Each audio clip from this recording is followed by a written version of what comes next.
I grew up isolated, afraid, and ashamed of who I am as a person. I will spend my whole life healing from it. Don't keep your kids in the dark. Let them live their lives happy and free under the sun. So I want to talk about, I guess, my coming out story, and more than that, why pride is important. I think that for a lot of people, even if you're accepting of the queer community and you think it's like super normalized and like everyone is like down with the gays, I think a lot of people don't realize that there are young people still at this very moment that either don't have a name for their identity, are being actively shamed for it, are being instilled with these shame spirals, and it's going to affect them for the rest of their life, like it did for me.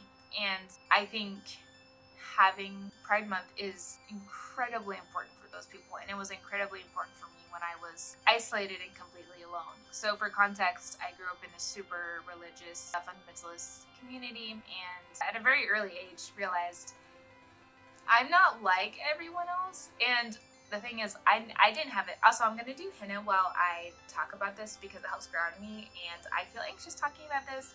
So I'm going to do some henna while I talk about it. But yeah, I grew up in a super religious community. I didn't even know what the word lesbian, I'd never heard the word until I was like 13, 14 years old. I was super, super sheltered.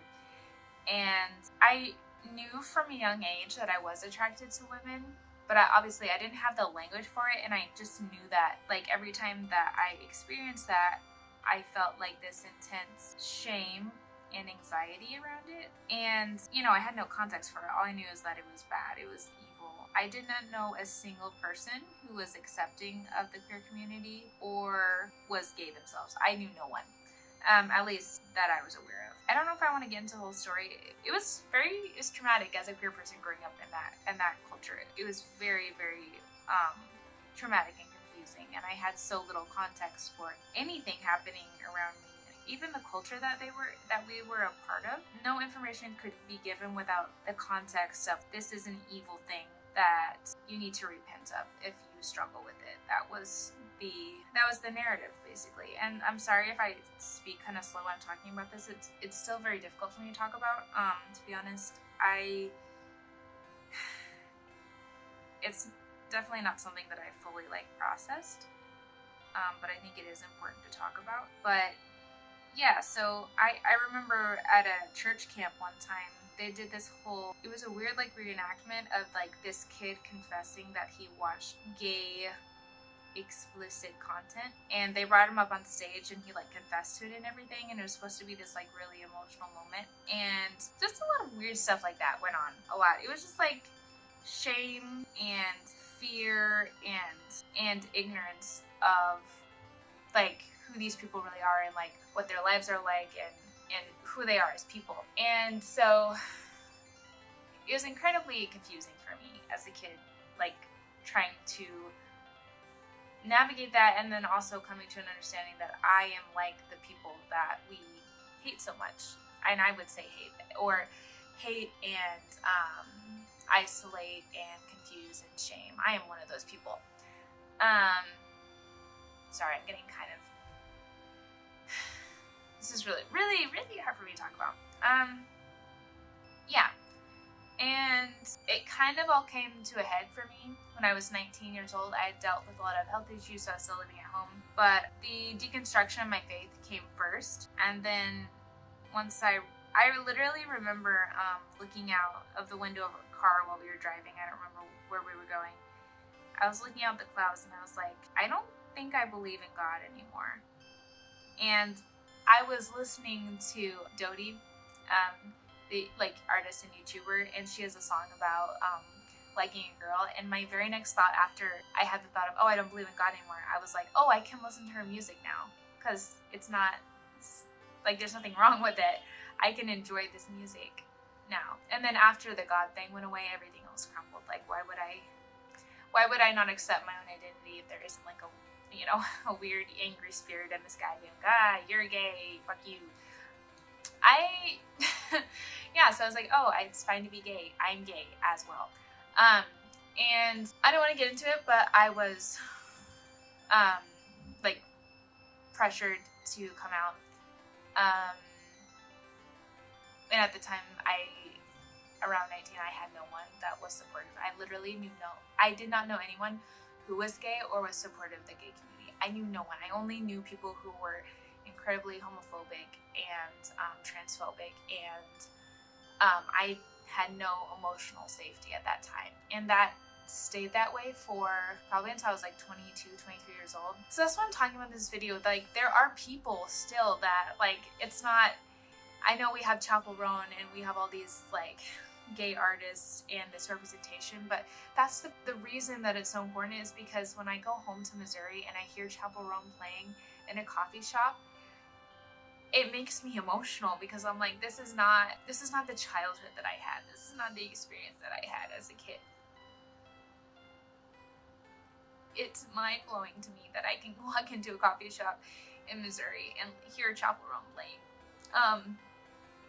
It's so weird, and it strangely really heals a part of my inner child, because I know that if I had had that experience, if I had, you know, seen that kind of representation as a kid, and maybe I could have realized sooner that, like, I'm not totally alone in the world. Like, I'm not the only one who feels this way. That's why it's important. That's why we need that in the world. So if you're a little annoyed by all the pride stuff, but you're supportive of the gay community or the queer community, trans community, just give us a little, like, if you are not part of the queer community, you cannot, you don't understand. You just don't understand. It's just like, it's a whole different experience if you were raised in a conservative culture and you're not straight or you're not cis. It's just different for us, and we need this. We need the solidarity, we need the community. And it's weird for me because I feel like we made such great strides in our culture, but then also everything happening politically, there's always like a back and forth of backsliding, and then I feel like I'm getting a little sidetracked. But yeah, that shit matters. Representation matters, because when I felt completely alone, I didn't have any hope. Like, I didn't have any hope that I would ever have a community, not even of just gay people, but just people who didn't, like, actively want my rights taken away, you know? I was convinced that I would never find people who could, like, love every single part of me. Because when you live your whole life with people who can only love a part of you, it's like they're hugging you, but they're pushing you away at the same time. They're like, I love you, but I accept you, but, and there's always this push-pull of like, if you could just change this one thing about yourself to make me feel comfortable, our relationship could be so much better. And it's like, I can't, like, how dare you ask me to change like a fundamental part of who I am? But, you know, I have tried to do that. It doesn't really work. So that's kind of like a short version of my coming out story. I was like pressured into coming out, and then I was isolated for multiple years until I moved on and was able to find not necessarily a community, more like individuals. I'm still looking for that queer community. I just moved to a new city, so it's a bit, you know, it's always hard making new friends, but I'm working on the community part. But I have found individual people, friends and family, that have made me feel a lot less alone, and I'm really happy about that. Yeah, that's kind of my coming out story. I don't know if I didn't really write this down. I just knew that I wanted to make this video this month because it's something I've been thinking about a lot. Living in a city with so many gay people and queer people has been so, I didn't realize how healing it would be for me. Like, it's so weird to just see like gay people walking around holding hands, and I have to be chill about it. Or like whenever my coworker says they have a boyfriend, I have to be like, oh, I have to like be chill and like not get super excited, because that is so, like, I'm 26 years old.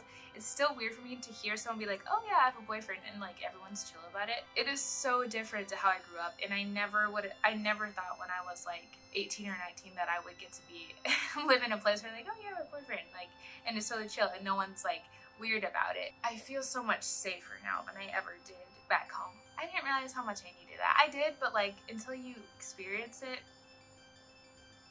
it's a need that everyone has to feel safe in the place that they live. And obviously, again, there's a lot of, you know, stuff happening politically that makes me feel incredibly unsafe, but the specific city I live in is very, very queer and accepting, and I love it. It's great. It makes me so happy. But part of this is too, like, this all can go away. So, like, if you're an ally, if you're someone who has a queer family member, if they are expressing political fear or anxiety, listen to them, because it, like many other minority communities, all of this is affecting them, and I think it's the right thing to be scared, because a lot of scary stuff is happening. So I'm very glad that we have Pride Month. It's probably my favorite month of the year, except for maybe December, because I really like Christmas. But it's so great to be able to celebrate it. I never thought I would get to have that.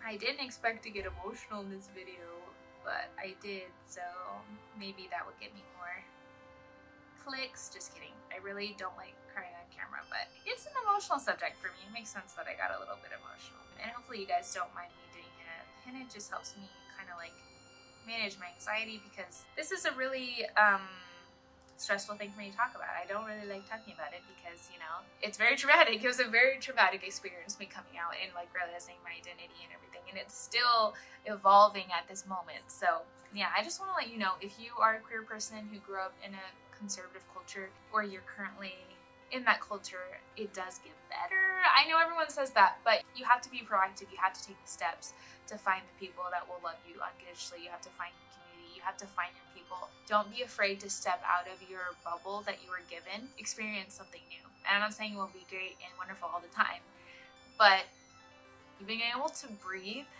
having that weight lifted off your chest, it's priceless. It means everything to me, and I am so much happier now than I ever thought I could be, even though I'm still depressed. It's weird. I love talking about this because I'm realizing how much better my life is than like 4 or 5 years ago even. I am so much happier, and I'm depressed, but I'm so much happier now. And yeah, this is super important. It's important to talk about. It is so important to talk about, and I'm not going to stop talking about it. I'm probably going to talk about it more. Also, I'm wearing my gay earrings. I always get compliments at work. I'm like, it's Pride Month, so I'm going to wear my gay earring. That's all I wanted to say about this video. If you want to stick around, I post videos every Friday, so you can subscribe, and I will see you in the next video. Bye!